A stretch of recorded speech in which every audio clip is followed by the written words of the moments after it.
All glory to Jesus, people.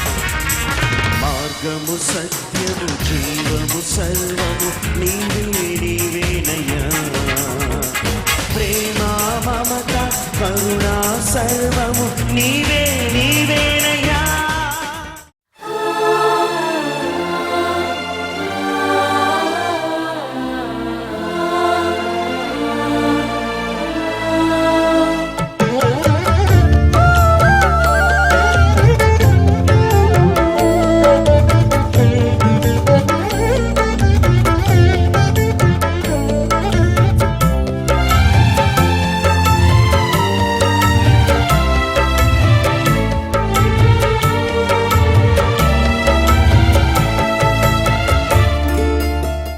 మాకు అత్యంత ప్రియులైనటువంటి మీ అందరికీ యేసుక్రీస్తు వారి యొక్క అత్యంత పరిశుద్ధమైన నామమున మీ అందరికీ మా వందనాలు తెలియజేస్తున్నాము.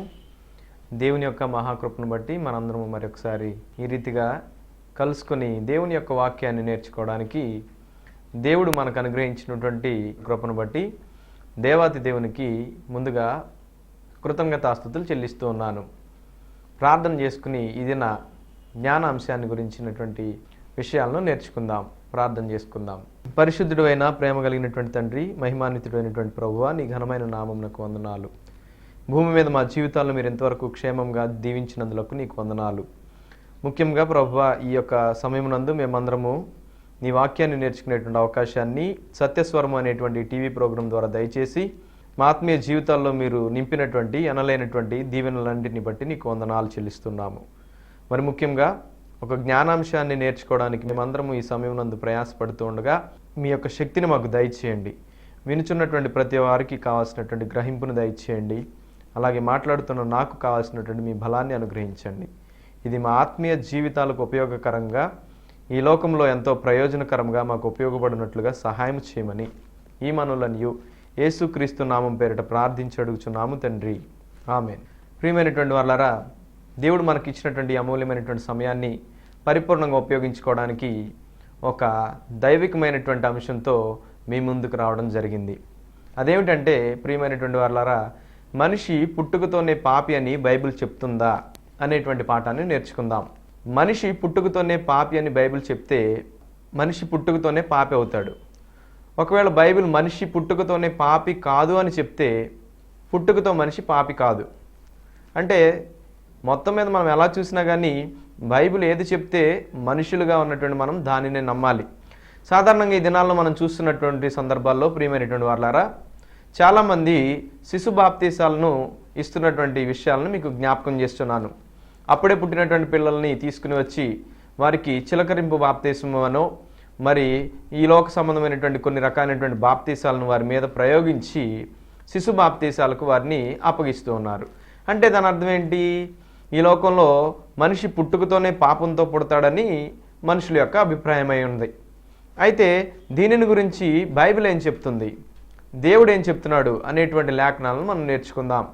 లేఖనాలు ఎలా చెప్తున్నాయి అంటే, మనం చేసేటువంటి బోధ మనకు మాత్రమే ప్రయోజనకరంగా కాకుండా మన బోధ వినేటువంటి వారికి అది ప్రయోజనకరంగా ఉంటే దేవునికి మహిమ. అందుకే ఒక లేఖన వచనాన్ని మీకు చూపిస్తాను. తిమోతికి రాసిన మొదటి పత్రిక 4వ అధ్యాయము 16వ వచనం మనం జ్ఞాపకం చేసినట్లయితే అక్కడ ఈ రీతిగా ఉన్నది. నిన్ను గూర్చియు నీ బోధన గూర్చియు జాగ్రత్తగా ఉండుము, వీటిలో నిలకడగా ఉండుము, నీవిలాగు చేసి నిన్నును నీ బోధను వినువారిని రక్షించుకొందువు. మన బోధ విషయంలో మనం జాగ్రత్తగా లేనట్లయితే మనకి ప్రమాదమే, మన బోధను వినేటువంటి వారికి కూడా ప్రమాదమే. కనుక లేఖనాలు చెప్తూ ఉన్నటువంటి విషయాన్ని గ్రహించడానికి ప్రయత్నం చేద్దాం. అదే రీతిగా ప్రకటన గ్రంథంలో కూడా 22వ అధ్యాయము 18 నుండి 19 వచనాల్లో మనందరికీ తెలిసినటువంటి మాటలు ఉన్నాయి. ఈ గ్రంథమందున్న ప్రవచన వాక్యంలోను విను ప్రతి వానికి నేను సాక్ష్యం ఇచ్చినదేమనగా, ఎవడైనను వీటితో మరి ఏదైనను కలిపిన ఎడల ఈ గ్రంథంలో వ్రాయబడిన తెగుళ్ళు దేవుడు వానికి కలుగజేయును.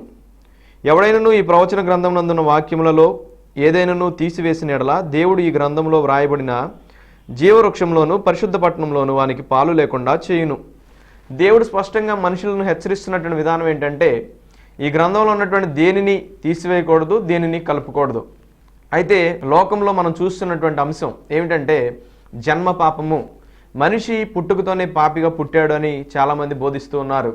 దీనిని గురించి లేఖనాల్లో ఉన్నట్లయితే దాన్ని మనం తీసేయాల్సిన అవసరం లేదు.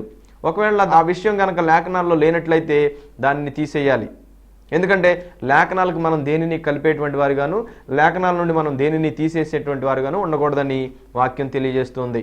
సామెతల గ్రంథం 30వ అధ్యాయంలో 6వ వచనంలో మరి ఒక మాట ఉంది. ఆయన మాటలతో దేనిని చేర్చకము, ఆయన గద్దించునేమో అని లేఖనాలు తెలియజేస్తూ ఉన్నాయి. కనుక ఆయన మాటలతో దేనిని చేర్చేటంత జ్ఞానం మనకు లేదనమాట. సాధారణంగా మనిషి పుట్టుకతోనే పాపి అని చెప్పేటువంటి వాళ్ళందరూ 51వ దావీదు కీర్తన 5వ వచనంలో చూపిస్తూ ఉంటారు. నేను పాపములో పుట్టినవాడను, పాపములోనే నా తల్లి నన్ను గర్భము ధరించెను అని రాయబడి ఉంది.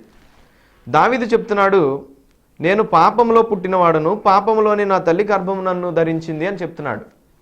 దీని యొక్క అర్థాన్ని బట్టి మనం ఏం జ్ఞాపకం చేసుకుంటున్నామంటే ఈ దినమునందు దావీదు అంతటి మహారాజే నేను పాపంలో పుట్టాను, పాపంలోనే నా తల్లి నన్ను గర్భము ధరించింది అని చెప్తున్నాడు. కాబట్టి పుట్టేటువంటి ప్రతి మనిషి కూడా పాపే అనేటువంటి సిద్ధాంతాన్ని ఈ దినమునందు మనం ఈ లోకంలో చూస్తూ ఉన్నాం. అంటే వారి యొక్క అర్థం ఏమై ఉన్నది అంటే, ప్రియమైనటువంటి వాళ్ళారా, మనిషిగా పుట్టడమే పాపం అని అర్థం. అయితే ఈ లోకంలో ఉన్నటువంటి సమస్తమైనటువంటి సృష్టిలో మనిషిని దేవుడు పాపిగా పుట్టించలేదనేటువంటి విషయాన్ని ముందుగా గ్రహించాలి. దేవుడు ఈ సృష్టి అంతటిలో ఉన్నటువంటి ప్రతిదాన్ని కంటేను దేవుడు మనిషినే ఎక్కువగా ప్రేమించాడు. ఎందుకని? మనిషి పాపిగా పుట్టాడని దేవుడు ప్రేమించాడా? కాదు కదా. దేవుడు తన స్వరూపమందు మనిషిని చేశాడు. అంటే ఏమిటది? దేవుడు ఎంత పరిశుద్ధుడిగా అయితే ఉన్నాడో ఆయన స్వరూపమందు మనిషిని చేశాడు. అప్పుడు మనిషి పాపిగా ఎప్పుడు మారాడని మనం ఆలోచన చేస్తున్నట్లయితే దేవుని యొక్క ఆజ్ఞను అతిక్రమించినప్పుడు అతడు పాపిగా మారాడు. ఈ వాక్యాన్ని బట్టి మనం ఏం నేర్చుకోవాలనంటే, దావీదు దేని గురించి మాట్లాడుతున్నాడు? నేను పాపములో పుట్టినవాడను, పాపములోనే నా తల్లి నన్ను గర్భము ధరించింది అని చెప్తున్నాడు కదా. మరి దీనిలో ఉన్నటువంటి ఆంతర్యమైనటువంటి మర్మము ఏమిటో మనం ఈ రోజున గ్రహించాలి. దావీదు అన్నటువంటి మాట కరెక్టే, పాపములోనే పుట్టాను, పాపములోనే నా తల్లి నన్ను గర్భము ధరించింది అని అన్నాడు. అంటే మీకు ఒక అనుమానం రావాలి. ఇక్కడ తన తల్లి పాపంలో గర్భం ధరించింది అని అంటే దావీదు చెప్తున్నటువంటిది దావీదు తల్లి దావీదు యొక్క తండ్రితో శరీర సంబంధమైనటువంటి క్రియ ద్వారా పాపిగా ఎంచబడిందనా? కాదు కదా. అంటే దాని అర్థం ఏంటంటే, ఒకవేళ శరీర సంబంధంగా వారిద్దరూ ఏకమైనటువంటి ప్రక్రియ ద్వారా వారి పాపులుగా ఎంచబడితే ఈ లోకంలో ప్రతివారు పాపులే. దీనికి సంబంధించి చాలామంది చెప్తారు, యేసుక్రీస్తు వారు అందుకే యోసేపు మరియా యొక్క కలయిక మూలంగా పుట్టలేదు, పరిశుద్ధాత్మని యొక్క మూలంగా పుట్టాడు అని. అయితే క్రీస్తు ప్రభు యొక్క పుట్టుకను ఈ లోకంలో మనుషుల యొక్క పుట్టుకకి చాలా కారణాలు ఉన్నాయి. మనిషి ఎందుకు పుట్టాడు అనేటువంటి విషయాన్ని మనం జ్ఞాపకం చేసుకుని, మనిషి దేవుని యొక్క మహిమార్థమై పుట్టాడు. యేసుక్రీస్తు ప్రభు ఎందుకు పుట్టాడు అంటే మనుషుల యొక్క పాపాలన్నింటినీ పరిహరించడానికి పుట్టాడు. కాబట్టి భూలోకంలో ఉన్నటువంటి ప్రతి మనిషి యొక్క పుట్టుక యొక్క ఉద్దేశం వేరు, యేసుక్రీస్తు యొక్క పుట్టుక యొక్క ఉద్దేశం వేరు. దానిని మనం పరిగణలోనికి తీసుకుని యేసుక్రీస్తు తన యొక్క తల్లి నుండి తన తండ్రితో సంబంధం లేకుండా పుట్టాడని, దావీదు అలా పుట్టలేదు కాబట్టి నేను పాపినని అని అంటున్నాడని మనం అనుకోవడానికి అవకాశం లేదనమాట. దావీదు పాపములో పుట్టాను అని చెప్తున్నాడు. దావీదు అన్నటువంటి ఆ మాటలో ఉన్నటువంటి మర్మం ఏంటో మనం ఈ రోజున గ్రహిద్దాం. ఒక్కసారి రోమాపత్రికలోనికి వెళ్ళి 5వ అధ్యాయము 12వ వచనాన్ని ధ్యానం చేద్దాం. ఇట్లుండగా ఒక మనుషుని ద్వారా పాపమును, పాపం ద్వారా మరణమును ఎలాగు లోకంలోనికి ప్రవేశించినవో అనేటువంటి వాక్యాన్ని అక్కడ చూస్తాం. ప్రియమైనటువంటి వారలారా, ఒక మనిషిని ద్వారా పాపం లోకంలోనికి ప్రవేశించింది, ఆ పాపం ద్వారా మరణం ఈ లోకంలోనికి ప్రవేశించింది అని అపోస్తలుడైనటువంటి పౌలు రోమాలో ఉన్నటువంటి వారికి రాస్తున్నాడు. మీరు ఇక్కడ గమనించవలసినటువంటి విషయం ఏమిటంటే, పాపము లోకములో ఒక మనుషుని ద్వారా వచ్చింది. ఒక మనుషుని ద్వారా పాపం ఈ లోకంలోనికి వచ్చిందంటే పాపము లోకంలో ఉన్నది. దావీదు మాట్లాడినటువంటి మాటను ఒకసారి జ్ఞాపకం చేసుకుందాం. నా తల్లి నన్ను పాపములో నే గర్భము ధరించింది, నేను పాపములో పుట్టినవాడను అని అన్నాడు. అంటే ఒక మనుషుని ద్వారా పాపం లోకంలోనికి వచ్చింది, ఆ పాపం ద్వారా మరణం లోకంలోనికి వచ్చింది. ఇప్పుడు పాపం ఎక్కడుందండి ప్రియమైనటువంటి వాళ్ళరా? ఎప్పుడైతే ఆదాము ఏదేను వనంలో పాపం చేశాడో అప్పటి నుండి పాపము లోకంలోనికి ప్రవేశించింది. ఇప్పటికి కూడా పాపం లోకంలోనే ఉంది. అయితే ప్రియమైనటువంటి వాళ్ళారా, దావీదు అన్నటువంటి మాటను మీరు గ్రహించినట్లయితే నేను పాపముతో పుట్టినవాడను కాను అని చెప్తున్నాడు. పాపములో పుట్టినవాడను అని అంటున్నాడు. పాపములో పుట్టడానికి పాపముతో పుట్టడానికి చాలా తేడా ఉందన్నమాట. పాపములో అంటే మీరు అర్థం చేసుకోవాలనుకుంటే రోమపత్రిక 5వ అధ్యాయము 12వ వచనాన్ని మీరు క్లియర్గా చదివితే మీకు అర్థమవుద్ది. ఒక మనిషిని ద్వారా పాపము, పాపం ద్వారా మరణం ఈ లోకంలోనికి ఎలాగూ వచ్చినాయో అదే రీతిగా ఆ మనిషిని ద్వారా మరలా రక్షణ కలగడాన్ని కూడా జ్ఞాపకం చేస్తూ ఉంది ఆ వచనం. ఇప్పుడు చెప్పండి, దావీదు ఎక్కడున్నాడు? ఈ లోకంలో ఉన్నాడు. అంటే ఎక్కడ పుట్టాడు? పాపములో పుట్టాడు. అది దాని అర్థం.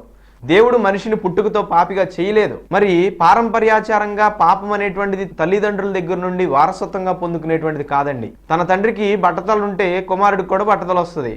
తన తండ్రికి షుగర్ ఉంటే కుమారుడికి కూడా షుగర్ వస్తుంది. తన తండ్రి పాపం చేసాడని కుమారుడికి కూడా పాపం వస్తుందంటే దాంట్లో ఎంత అజ్ఞానం దాగి ఉన్నదండి.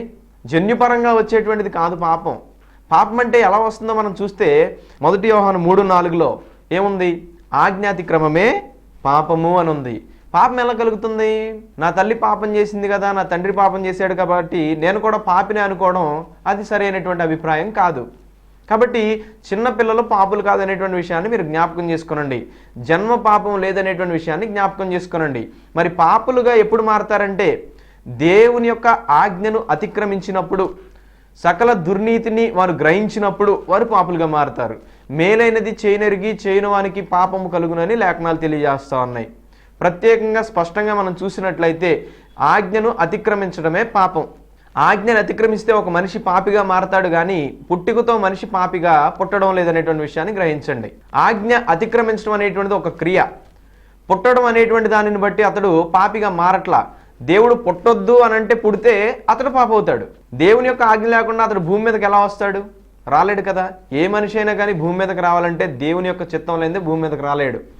దేవుని యొక్క చిత్తాన్ని జరిగించడానికి దేవుడు ఈ భూమి మీద మనుషులను పుట్టిస్తున్నాడు.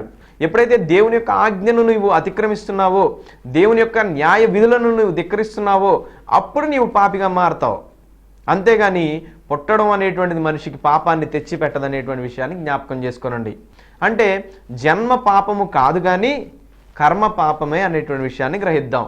మనం చేసుకున్నటువంటి క్రియల ద్వారా మాత్రమే మనం పాపులుగా మారుతున్నాం. కాబట్టి ఏ మనిషి కూడా పుట్టుకతోనే పాపి కాదు అనేటువంటి విషయాన్ని మనం గ్రహించాలి. చాలామంది ఈ రోజున మనం చూస్తున్నప్పుడు మరి జన్మ పాపం అనేటువంటి విషయాన్ని ప్రస్తావిస్తున్నారు. దైవ గ్రంథం నందు ఒక్క మారైనా కానీ జన్మ పాపం అనేటువంటి పదాన్ని మనం ఎక్కడా గ్రహించలేము. కాబట్టి బైబిల్లో లేనటువంటి విషయాన్ని మనం గ్రహించడానికి ఎంత మాత్రమునో ఆసక్తిని కనబరచకూడదు. దేవుడు ఏం మాట్లాడుతున్నాడో దానిని మాత్రమే మనము గ్రహించాలి. దేవుని యొక్క లేఖనాల్లో ఉన్నటువంటి దానికి దేనిని కలపకూడదు, దేనిని తీసివేయకూడదు. జన్మ పాపం అనేటువంటి దాన్ని ఈ రోజున చాలామంది లేఖనాలకి కలుపుతూ ఉన్నారు. అందుకే దేవుడు అంటున్నాడు, నీవు చేసేటువంటి బోధన గురించి నీవు కూడా జాగ్రత్తగా ఉండు. ఎందుకంటే అది నీకు మాత్రమే కాదు, నీ బోధ వినేటువంటి వారికి కూడా అది ఎంతో తీవ్రమైనటువంటి ప్రభావాలను చూపిస్తూ ఉంటుంది. నీవు మంచిగా బోధిస్తే వారు మంచి నేర్చుకుంటారు. నువ్వు తప్పుగా బోధిస్తే అది నీకు ప్రమాదమే, నీ బోధ వినేటువంటి వారికి కూడా ప్రమాదమే అని స్పష్టంగా తెలియజేస్తూ ఉన్నాయి. కాబట్టి ఈ రోజున మనం వినువారు మాత్రమునై ఉండి మనల్ని మనం మోసపుచ్చుకోనకుండా దేవుని యొక్క వాక్యం ఆ రీతిగా ఉన్నదో లేదో గ్రహించడానికి ప్రయాసపడడం చాలా అవసరమైనటువంటి విషయం అన్నమాట. చూడండి, ఇంకా మనం చూస్తూ ముందుకు వెళ్తున్నట్లయితే రోమపత్రిక 2వ అధ్యాయము 11వ వచనాన్ని జ్ఞాపకం చేసుకుందాం. దేవునికి పక్షపాతము లేదు. నా తల్లిదండ్రులు పాపం చేసినటువంటి మాత్రాన నేను కూడా పాపం చేసినటువంటి వారిని అయితే దేవుడు అన్యాయస్తుడు అవుతాడు. కానీ దేవుడు అన్యాయస్తుడు కాదు, దేవుడు పక్షపాతి కాదు. నీవు చేసినటువంటి పాపాలకు నీ కుమారులకి, నీ కుమారులు చేసినటువంటి పాపాలకు వారి కుమారులకి దేవుడు ప్రతిఫలాన్ని ఇవ్వలేదు. కీర్తనల గ్రంథము 100వ అధ్యాయము 3వ వచనాన్ని జ్ఞాపకం చేసుకుందాం. యెహోవాయే దేవుడని తెలుసుకొనుడి, ఆయనే మనలను పుట్టించెను. మనము ఆయన వారము, మనము ఆయన ప్రజలము, ఆయన మేపు గొర్రెలము అని కీర్తనకాడు ఇక్కడ తెలియజేశాడు. దేవుని చేత పుట్టించబడినటువంటి వారము. దేవుని మూలంగా కలిగినటువంటి ప్రతిదీ మంచిదే. మనిషిని మూలంగా కలిగింది మాత్రమే పాపం. దేవుని మూలంగా కలిగిన ప్రతిదీ దేవుడు మంచిదిగానే చూశాడు. అంటే దేవుడి సృష్టి అంతటిలో మనిషినే ఎక్కువగా ప్రేమించాడంటే దేవుడు మనిషినే ప్రథమ ఫలంగా ఎంచుకున్నాడు. దీనిని బట్టి మనం చెప్పచ్చు, దేవుడు మనిషిని పరిశుద్ధుడిగా పుట్టిస్తాడా, పాపిగా పుట్టిస్తాడా అనేటువంటి విషయాన్ని. మనిషి తన యొక్క స్వకీయమైనటువంటి దురాశల చేత పాపిగా మారాడే తప్ప దేవుడు మనిషిని పాపిగా పుట్టించినందు మూలంగా మనిషి పాపిగా మారాడు అనడంలో ఎటువంటి అర్థం లేదండి. కాబట్టి మనం గ్రహించడానికి ప్రయాసపడదాం. మరి ఒక చోట కీర్తనకారుడు ఇంకొక మాట చెప్తాడు. 139వ కీర్తన 14వ వచనం నుండి 16వ వచనం వరకు చూద్దాం. నీవు నన్ను కలుగజేసిన విధము చూడగా భయమును ఆశ్చర్యమును నాకు పుట్టుచున్నవి. అందును బట్టి నేను నీకు కృతజ్ఞతాస్తుతులు చెల్లించుచున్నాను. నీ కార్యములు ఆశ్చర్యకరములు, ఆ సంగతి నాకు బాగుగా తెలిసి ఉన్నది. దేవుడు మనలను కలుగు చేసినటువంటి విధము చూడగా భయమును ఆశ్చర్యమును కలుగుతాయి ఖచ్చితంగా. అందును బట్టి దావీదు దేవునికి కృతజ్ఞతాస్తుతులు చెల్లిస్తున్నాడు. దేవుడు ఎంత అద్భుతంగా మనిషిని చేశాడు. ప్రియమైనటువంటి వారలారా, మనము దేవుని యొక్క నిర్మాణంలో దేవుడు మనల్ని పాపులుగా పుట్టించాడు అని అంటే దేవుని యొక్క నిర్మాణాన్ని మనం వేలెత్తి చూపించేటువంటి వారిగా ఉన్నామేమో ఆలోచన చేద్దాం. ప్రియమైనటువంటి వారలారా, దేవుడు అట్టివాడు కాదనేటువంటి విషయాన్ని జ్ఞాపకం చేసుకుందాం. దేవుడు ఏది చేసినా చాలా పరిశుద్ధంగా చేశాడు.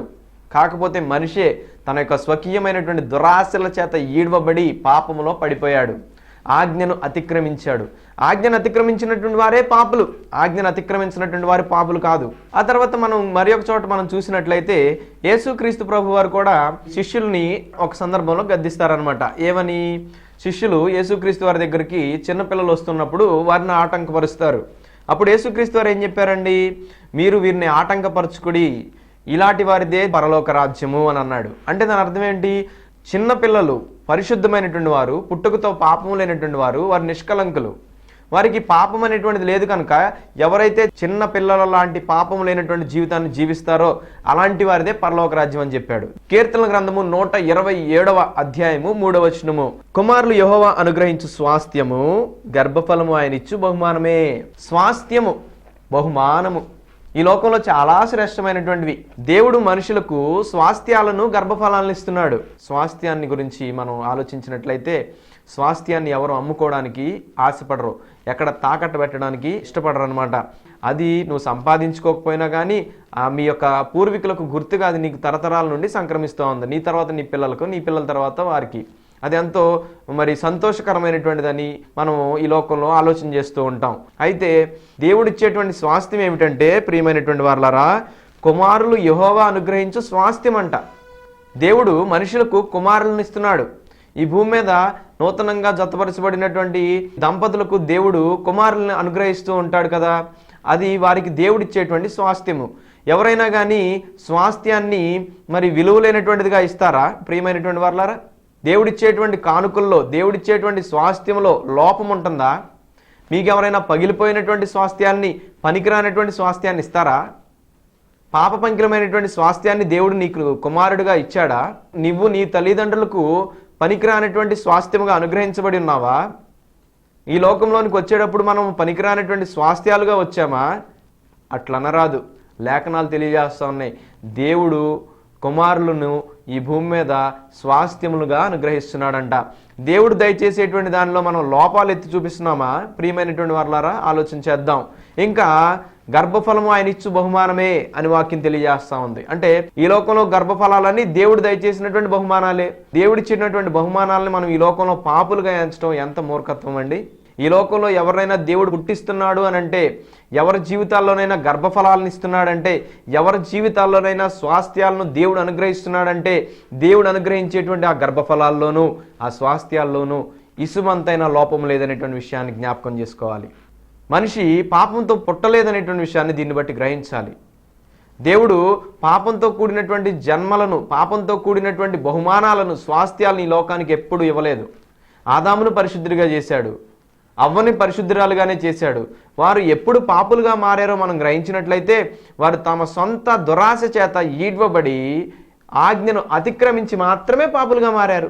ప్రియమైనటువంటి వాళ్ళని మరి దినమునందు మనం ఆలోచించాలి. ఎందుకు చిన్నపిల్లలకు బాప్తీసాలు ఇస్తున్నారు? వారి పుట్టుకలో పాపం లేదు. వారి పుట్టుకలో పాపం ఉన్నదని మీరు గ్రహించినట్లయితే మీరు ఇవ్వడానికి అవకాశం ఉంటుంది. కానీ మీరు లేఖనాలను బట్టి అలాంటి గ్రహింపుని దినమునందు కలిగి లేరు కదా. మనము చిన్నపిల్లలకు బాప్తిస్మాన్ని ఇచ్చేటువంటి వారిగా ఉన్నట్లయితే లేఖనాలను అనుసరించేటువంటి వారిగా లేవని అర్థం. లేఖనాల్లో చిన్నపిల్లలకు బాప్తిస్మం ఇవ్వాలనేటువంటి విషయాన్ని మనం గ్రహించలేం.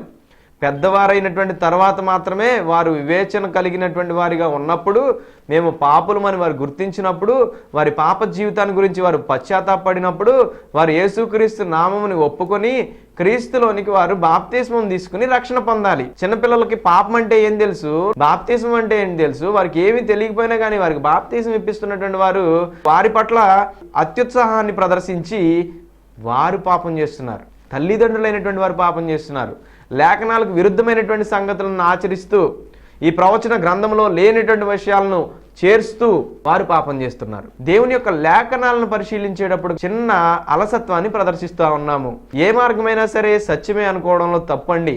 ఏ మార్గమైనా పరలోకానికి తీసుకువెళ్ళేటువంటిది అని అనుకోవడంలో ఎంత మాత్రమూ అర్థం లేదు. లేఖనాలు ఒకే రీతిగా ఉన్నాయి. మనిషిని యొక్క జ్ఞానాన్ని దేవుడు అంచనా వేశాడు కాబట్టే మనిషి ఏదో ఒకటి కల్పిస్తాడు, లేదంటే ఉన్నదాన్ని తీసివేస్తాడని దేవుడు ముందుగానే తెలుసుకుని ఆల్రెడీ ఒక హెచ్చరికను ప్రకటన గ్రంథంలో పెట్టాడు, ద్వితీయోపదేశకాండంలో పెట్టాడు. ప్రతి చోట దేవుడు ఎప్పటికప్పుడు మనిషిని హెచ్చరిస్తున్నాడు. ఈ ప్రవచన గ్రంథంలో నా వాక్యంతో దేన్ని కలపొద్దు, దేన్ని తీసివేయొద్దని ఎప్పటికప్పుడు చెప్తున్నప్పటికీ మనుషులు దానినేమి పట్టించుకోవట్లేదు. ఈరోజు మనము దానిని గ్రహించడానికి ప్రయాసపడదాం. మనిషి పుట్టుకతోనే పాపా అని అంటే కాదు. ఎప్పుడైతే ఆజ్ఞను అతిక్రమించాడో, దేవుడు చేయొద్దన్నటువంటి దాన్ని చేశాడో, జ్ఞాన వివేచనలు అతడు సంపాదించుకున్నటువంటి తర్వాత తన యొక్క స్వేచ్ఛను దుర్వినియోగం చేశాడో అప్పుడు అతడు పాపిగా మారతాడే కానీ ఈ లోకంలో తాను పుట్టినటువంటి పుట్టుకను బట్టి అతడు పాపిగా ఎంచబడ్డాడు అనేటువంటి విషయాన్ని గ్రహించుకుందాం. మరి ఎందుకు ఇలా జరుగుతుందని మనం ఆలోచన చేస్తున్నట్లయితే మరి చాలామంది దేవుని యొక్క వాక్యాన్ని అర్థం చేసుకోవడంలో విఫలమైపోతూ ఉన్నారనమాట. 1 పేతురు 3వ అధ్యాయము 15 నుండి 16 వచనాలు మనం చూద్దాం ఒకసారి. మరియు మన ప్రభు యొక్క దీర్ఘశాంతము రక్షణార్థమైనదని ఎంచుకొని అలాగూ మన ప్రియ సహోదరుడైన పౌలు కూడా తనకు అనుగ్రహింపబడిన జ్ఞానం చొప్పున మీకు వ్రాసి ఉన్నాడు. వీటిని గూర్చి తన పత్రికలన్నిటిలోనూ బోధించుచున్నాడు. అయితే వాటిలో కొన్ని సంగతులు గ్రహించుటకు కష్టమైనవి. వీటిలో విద్యావిహీనులను అస్థిరులైన వారును తక్కిన లేఖనములను అపార్థము చేసినట్లు తమ స్వకీయ నాశనమునకు అపార్థము చేయుదురు. బైబిల్ కూడా చెప్తా ఉందండి, దేవుని యొక్క జ్ఞానాన్ని నేర్చుకోవాలంటే కొంచెం మనం ప్రయాసపడాల్సిన అవసరం ఉంది. ఆ దినంలో పౌలు చేసినటువంటి బోధన కూడా వాళ్ళ సొంత జ్ఞానానికి అన్వయించుకుని తప్పుగా వాళ్ళు దుర్వినియోగపరుచుకున్నారు. దానిని గురించి చూస్తున్నటువంటి వచనాలు అన్నమాట ఇవి. వాటిలో విద్యాహీనులు అస్థిరులైన వారు తక్కిన లేఖనములను అపార్థం చేసినట్లు తమ స్వకీయ నాశనమునకు అపార్థం చేసుకున్నారు. లేఖనాలను అపార్థం చేసుకునేటువంటి వారు తమ స్వకీయమైనటువంటి నాశనాన్నే కొని తెచ్చుకుంటున్నారు అనేటువంటి విషయాన్ని ఈ దినమునందు లేఖనం ద్వారా మనం గ్రహిస్తూ ఉన్నాం. కాబట్టి లేఖనాలని అర్థం చేసుకోవడంలో మనం ప్రయాసపడాలి. సత్యాన్ని నేర్చుకోవడంలో మనం తాపత్రయపడాలి. ప్రియమైనటువంటి వారలారా, మరి ఒక వచనాన్ని నేను మీకు చూపిస్తాను. ఇది మన యొక్క జ్ఞానాన్ని బట్టి దేవుడు మనకి ఇవ్వలేదు. పరిశుద్ధాత్ముని యొక్క సహాయము చేత దేవుడు మనకు దీన్ని అనుగ్రహించాడు. పరిపూర్ణంగా ఇది దేవుని యొక్క జ్ఞానమే. దీనిలో మన జ్ఞానము ఇమ్మర్చడం అనేటువంటిది సరైనటువంటి పద్ధతి కాదు. ఈ లోక జ్ఞానము దేవుని దృష్టికి వెర్రితనము. కాబట్టి ప్రియమైనటువంటి వారలారా, లేఖనాలు ఏం చెప్తున్నాయి అంటే తెస్సలోనికైలకు రాసిన 1వ పత్రిక 2వ అధ్యాయము 3 నుండి 4 వచనాలను గ్రహించుదాం. సువార్తను మాకు అప్పగించుటకు యోగ్యులమని దేవుని వలన ఎంచబడిన వారమై మనుష్యులను సంతోషపెట్టువారము కాక మన హృదయములను పరీక్షించు దేవునినే సంతోషపెట్టువారమై బోధించుచున్నాము. ప్రియమైన వారలారా, మనుషులను సంతోషపెట్టేటువంటి తీయని బోధల్ని ఈ రోజున మనం చాలా సందర్భాల్లో చూస్తున్నాం. అయితే మనుషులను సంతోషపెట్టేటువంటి తీయని బోధలు దేవుణ్ణి కూడా సంతోషపెడుతున్నాయా లేదా అని ఆలోచించేద్దాం. ప్రియమైనటువంటి వారలారా, ఈ లోకంలో మనుషుల దృష్టికి తిన్నగా కనపడేటువంటిది దేవుని దృష్టికి తిన్నగా కనపడకపోవచ్చు. దేవుడు స్పష్టంగా తెలియజేస్తున్నాడు. తెస్సలోనికైలకు రాసిన 1వ పత్రిక 2వ అధ్యాయము 3వ వచనం, ఏలయనగా మా బోధ కపటమైనది కాదు, అపవిత్రమైనది కాదు, మోసయుక్తమైనది కాదు, కానీ సువార్తను మాకు అప్పగించుటకు యోగ్యులమని దేవుని వలన ఎంచబడిన వారమై మనుషులను సంతోషపెట్టు వారముగా కాక దేవుని సంతోషపెట్టేటువంటి వారముగానే ఉండాలి, ప్రయాసపడాలి. ప్రియమైనటువంటి వారలారా, ఈ విషయాన్ని గురించి దేవుడు స్పష్టంగా తెలియజేస్తున్నాడు. మనుషులు చెప్పారని నమ్మడంలో అర్థం లేదు, లేఖనాలు చెప్తున్నాయని నమ్మడంలోనే అర్థం ఉంది. జీవితానికి సార్థకత ఉన్నదన్నమాట.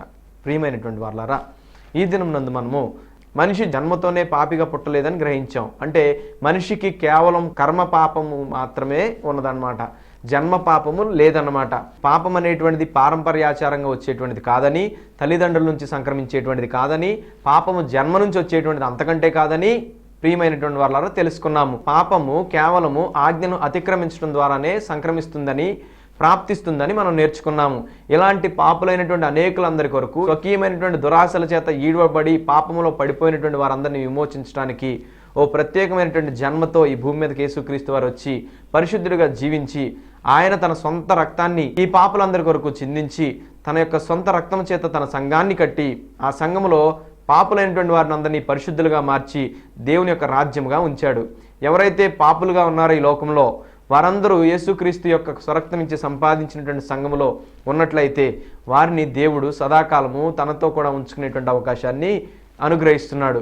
కాబట్టి మరి పుట్టినటువంటి ప్రతి మనిషి పాపిగానే ఈ లోకంలో ప్రవర్తిస్తున్నాడు కనుక, ఈ లోక పాప మాలిన్యాన్ని అంటించుకుని జీవిస్తున్నాడు కనుక ఆ పాప మాలిన్యాన్ని తొలగించుకోవాలంటే క్రీస్తు ప్రభు యొద్దకు రావాలి, బాప్తిస్మాన్ని పొందాలి, సంఘమునందు చేరాలి. పాపాన్ని బట్టి మాత్రమే బాప్తీసాన్ని పొందాలి కానీ జన్మను బట్టి బాప్తీసాన్ని పొందాల్సిన అవసరము లేదని గ్రహించుకుందాం. దేవుడు ఇంతటి చక్కటి ధ్యానాంశాన్ని మనకు అనుగ్రహించినందుకు మరి దేవాది దేవునికి మరి కృతజ్ఞతాస్తుతులు చెల్లిస్తూ మీకును నా వందనాలు తెలియజేస్తున్నాను. ప్రార్థన చేసుకుని ఈ యొక్క జ్ఞానాంశాన్ని ముగించుకుని దేవుని యొక్క కృప కొరకు వేడుకుందాం. ప్రార్థన చేసుకుందాం. పరిశుద్ధుడైన ప్రేమ కలిగినటువంటి తండ్రి, నీ ఘనమైన నామానికి వందనాలు. నీ వాక్యం ద్వారా మీరు మాతో మాట్లాడినందుకు నీకు స్తోత్రాలు చెల్లిస్తున్నాము. ఈ లోకంలో మనిషిని మీరు పాపిగా పుట్టించలేదని, మనిషి తన సొంత అపరాధముల చేత పాపిగా మారాడని గ్రహించుకొని ఉన్నాము. కానీ ఈ లోకంలో కొన్ని రకాలైనటువంటి బోధలు నిందను మీపైన వేసేటువంటివిగా ఉన్నాయి. ప్రభువా నా తండ్రి, కేవలము మనిషిని దేవుడు పాపిగా పుట్టించాడు మాత్రమే కనుక మనిషికి పుట్టుకతోనే బాప్తిస్మం అవసరమని అనేకులు భావిస్తూ బోధిస్తూ ఉండగా దీనిని గురించినటువంటి జ్ఞానాన్ని మేము లేఖనాలను బట్టి గ్రహించడానికి అవకాశం అనుగ్రహించినందుకు నీకు వందనాలు చెల్లిస్తున్నాము. మేము నేర్చుకున్నటువంటి సత్యము మమ్మల్ని బంధించినటువంటి పాప సంఖ్యలన్నింటినీ చితక్కొట్టి విరుగొట్టి మమ్మల్ని స్వతంత్రులుగా చేయగలిగినటువంటి శక్తిని దయచేయనట్లుగా దీవించండి. వాక్యాన్ని నేర్చుకున్నటువంటి వారిని, ధ్యానాంశాన్ని గ్రహించినటువంటి వారిని అందరినీ మీరు దీవించండి. ఇందుని బట్టి మా జీవితాల్లో ఆత్మీయమైనటువంటి బలాన్ని అనుగ్రహించండి. మరి ముఖ్యంగా నా తండ్రి, మీరు ఇచ్చినటువంటి ఈ సమయాన్ని బట్టి మీకు స్తుతులు చెల్లిస్తూ ఈ లోకమునందు మేము పరిశుద్ధులమును నిష్కలంకులంగా జీవించడానికి మీ కృపను మాకు సహాయం చేయమని, నీ చిత్తమైతే క్రీస్తు రాకడ ఆలస్యమైతే ఇట్టి మీ దీవెనలన్నింటినీ మా జీవితం పైన ఈ రీతిగా ఉంచుమని, క్రీస్తు రాకడ ఆలస్యమైతే మరొక మారు ఈ రీతిగానే మేము ఈ యొక్క సత్యస్వరం అనేటువంటి ప్రోగ్రాం ద్వారా కలుసుకుని మీ జ్ఞానంలో ఎదుగునట్లుగా సహాయం చేయమని ఈ మనలు దీవెనలన్నీ క్రీస్తు ప్రభునామమున ప్రార్థించి బ్రతిమలాడి వేడుకొనుచున్నాము తండ్రి. ఆమేన్. మీ అందరికీ నా వందనాలు.